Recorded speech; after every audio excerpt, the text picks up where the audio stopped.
This is the Improv Chronicle Podcast. I'm Lloydie.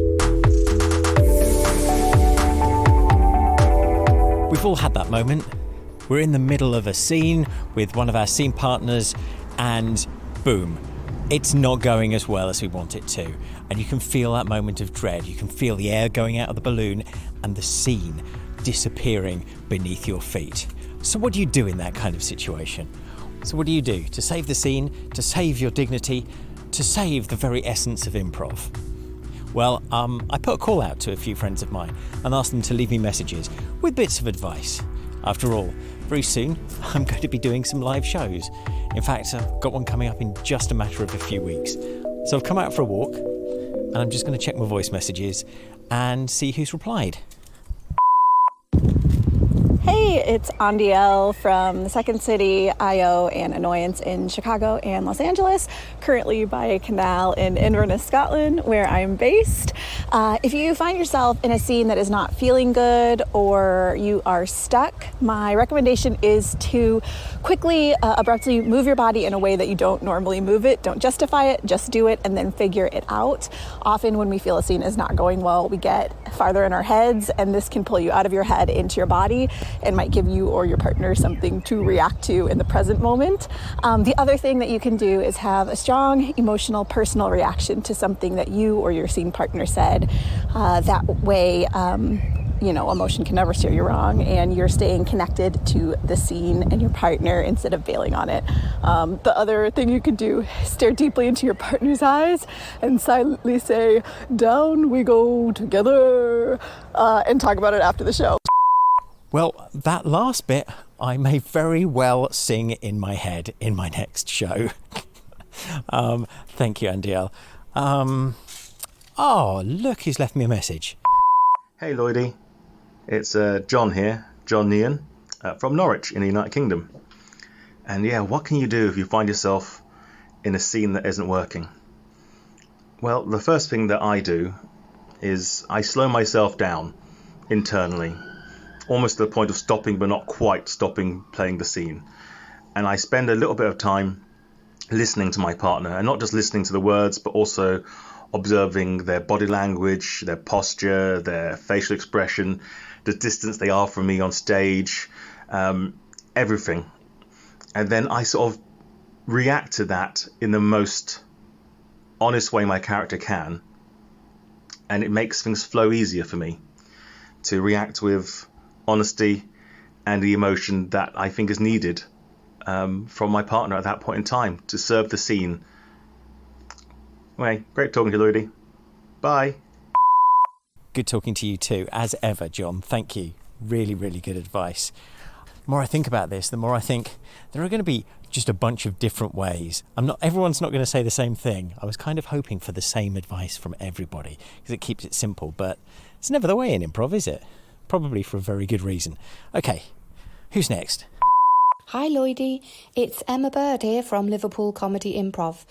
So when it comes to scenes that aren't working, one of my top tips to improvisers is to prompt themselves to think, today's the day.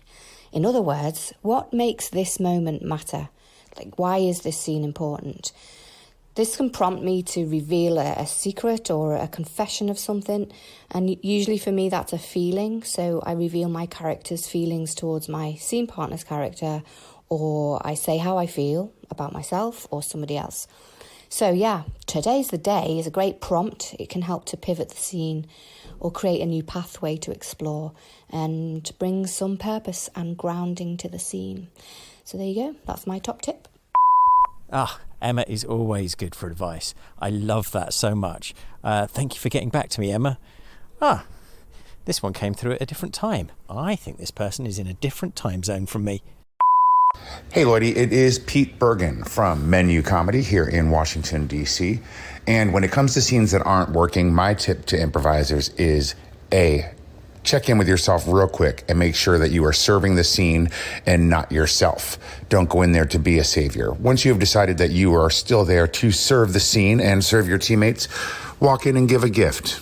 We all know a gift, anything that provides clarity as to who people are, where they are, who they are to each other, maybe raises the stakes or hits some sort of game premise, something to serve the scene and not make it about you. Just my 2 cents. That is worth way more than 2 cents, Pete. Way more than 2 cents. Stay well. Thank you for that. All right. Oh, I think I know who this is. Hey Lloydie, it's Hannah Platts, an improviser from Leicester. And if I'm in a scene that I don't think is quite clicking right, something I like to try is to just kind of feel my feelings. So it brings you back into your body rather than in your head. So for example, if I'm feeling nervous about the show, then, okay, my character's feeling nervous. And what are they feeling nervous about?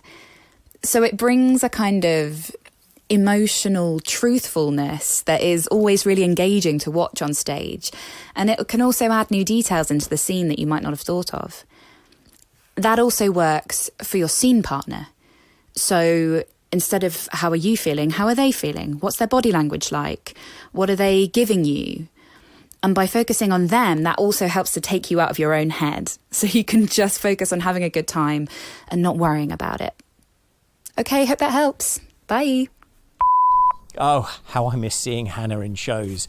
Hannah is just down the road from me in the UK. She lives in Leicester, which is like a half hour away from Nottingham. So often go and see her in shows. And she's just such a terrific performer. Well, hoping things are going to change. We get to see each other very soon. Right. Yes, here's another one. I think I know who this is from as well. This is going to be good. Hey Lloydie, it's Monika Ozdarska from Warsaw, Poland, from the Art of Yes Facebook page and YouTube podcast with the same name. So when it comes to the scenes which aren't working, my tip to improvisers would be this. Come back to your partner, have a look at their face and just read it and tell them what you see. It can be anything which is truth to you, like, hey, I see you are tired, or I see you are excited, or I see I made you angry. And if you do this, this will allow them to respond. So wait for this response, and this will bring your scene directly to the relationship, which is the most important thing in the improv scene. So this would be my tip for improvisers, and thank you. Good luck with that. Bye! I will take your good luck. Thank you, Monica. Thank you very much. And I hope I see you before too long when we're all allowed to travel again. This one came through at a strange time, but this last message, I'm not quite sure who it can be from. It looks like it's a blocked number. I'll give it a go anyway. Hello, Lloydie. This is Tim Sniffen of things like Baby Wants Candy and the Improvised Shakespeare Company and what used to be known as the Second City Comedy Theater, now currently the Second City Financial Investment Group, member FDIC. When your scene isn't catching fire, the first thing I think is find your scene partner or partners. Whatever window dressing is on top of it, audiences are watching 2 or more people relate to each other. So anything you can do to check in with your partner, be aware of what's going on with them. Also, return to the initial details of the scene if you've wandered away from that or added on more plot. I think go back to what you came in with. And one thing that I think took me a while to realize is okay is you can call out exactly the emotion you're feeling. If it's like, oh, my mind is racing right now, or I would rather be anywhere than here. If you get back to that real emotion, it gives your partner so much to react to, call out, mirror what you're saying, and then you're back in relationship and you can move together from there. So those are my thoughts. Lloydie, please start returning my texts. I can't stop thinking about that night we spent together in Newcastle, the smell of coal mines in the air. Look, I hate to do this on a podcast, but we can't go on like this, Tim. Newcastle was Newcastle. We need to let it be what it was. If it helps, I'll never be able to see a coal-fired power station again without thinking about you and the chimney sweep who discovered us. Oh, God. This is episode 50 of the Improv Chronicle Podcast. 50. Every 2 weeks, this has been produced without fail for nearly 2 years now. And what would be really great would be your improv stories to carry this podcast on. So if you have a story or an event or something happening within your community or your organisation that you think has wider implications or wider interest within the improv world, get in touch. My email is newsdesk@improvchronicle.com, and you can find that in the show notes as well. And I'd really love to hear from you. The next episodes really are down to you.